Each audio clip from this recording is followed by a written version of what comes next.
All right, I look like a skirk and I'm in the basement. I'm going to do some quick shooting before I head out for my third outing here during the 43 days of awesome here in northeastern Pennsylvania. The Pennsylvania crossbow season. I got Bunjie the third here, the Scorpyd Deathstalker 420.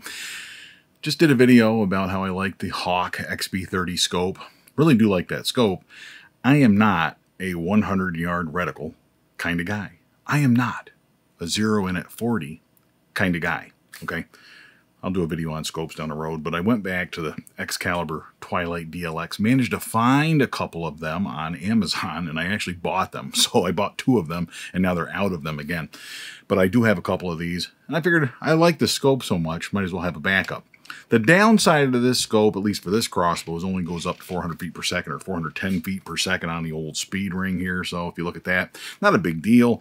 This crossbow with 150 grain broadhead shoots well under 410 feet per second, I think. But I thought this is a good chance to double check that. We'll fire it through the chronograph. I do have the new lights on there. It should work good. Changed out all the lighting here in the basement to incandescent bulbs instead of the flickering LEDs or the flickering fluorescents. It doesn't like fluorescents at all. But the chronograph should work good now with these incandescents and with those lights installed. Should get accurate readings. I think they were accurate before, but we're just going to make sure we're still in the ballpark for what will work for the scope. And if I get a good reading with my hunting arrow weight, then I can adjust this scope perfectly to it, tune it into the backyard, and hunt this afternoon, go shoot a big buck. Not exactly the kind of light that I expected. I guess this is just an indicator light showing that it's turned on, but the lights for the chronograph here, basically, it's infrared, not visible to the human eye, but it should pick up the arrow going through there in the basement here, and any kind of light. This should help get accurate readings from the chronograph. Deathstalker arrow, 150 grain field point, total arrow weight, and it turned off on me. We'll start it again. 422.6 grains. I'm gonna slide that arrow in there. Click it in place. Sneak one through there. See how we make out. Hopefully you guys can see this okay. We are at 0. Don't need the scope. We're just gonna sneak it through there. Boom, right through the top. 383.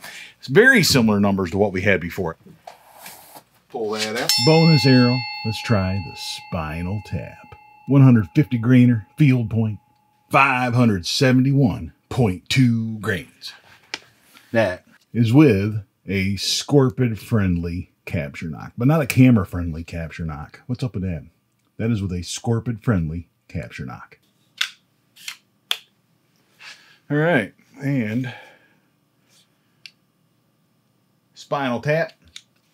Are you ready? Don't need the scope.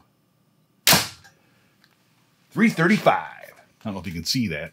335 momentum filled feet per second. Pull that bad boy out of there.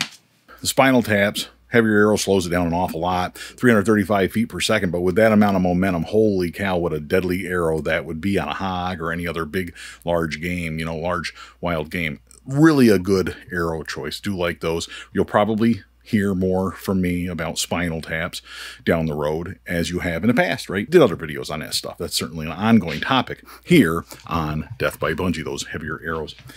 The other thing I'll tell you is the 383, right in the ballpark of where we were before with the 150 grain field point on the Deathstalker stock arrow. That puts us at a pretty good speed. I know some folks out there are disappointed with that speed, but for me, a guy that's hunted around or under 300 feet per second for over a decade with a crossbow, 383 is pretty fast, right? It's smoking fast. So I'm okay with that, right? If it's consistently accurate at 383, I'm going to kill deer at 383. That's just what that is. So not a problem. Next step is to go into the backyard, shoot this thing in the crossbow range, see where we're at speed-wise.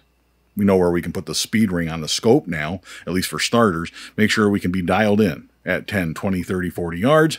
And then get rid of Scurfy Rich Wilson, take that scent-free shower, and head out for the Pennsylvania crossbow season.